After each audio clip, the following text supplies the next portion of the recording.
আমি থাকতাম নিচতলায়, থাকতো দোতলায়, মুখটা ঢাকিয়ে রাখছে, কারণ হলো তার বিরুদ্ধে হুলিয়া। আমার বললো বাবা আমার তো খুব সমস্যা, আমার বিরুদ্ধে হুলিয়া হয়ে গেছে, আমি তো চলাফেরা করতে পারি না। আমি বললাম দেখো বাবা, আমার ছেলের লাগে তুমি আসো, তুমি লাগলে গ্রামের বাড়ি যাও, আমার ওখানে যাইয়ে থাকো, আর যতটুকু পরিমাণ পারি আমরা তো চেষ্টা করবো।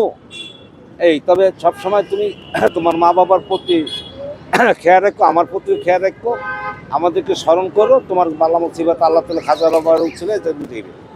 এরকম অনেকটা সময় ওই স্মৃতিটা আমার খুব মনে পড়ে, যে আমার খুব বলো যে বাবা আপনার ছেলের মতো আমি, আমার জন্য দোয়া করে। এক লাগে আমাদের ছবি আছে এবং আমার ছেলে লাগবে হাজার হাজার ছবি আছে। খুব ভালো ছেলে ছিল। দুই জুম্মার নামাজ করছে ভাইয়ার সাথে এই বাসায় থেকে 2 বছর।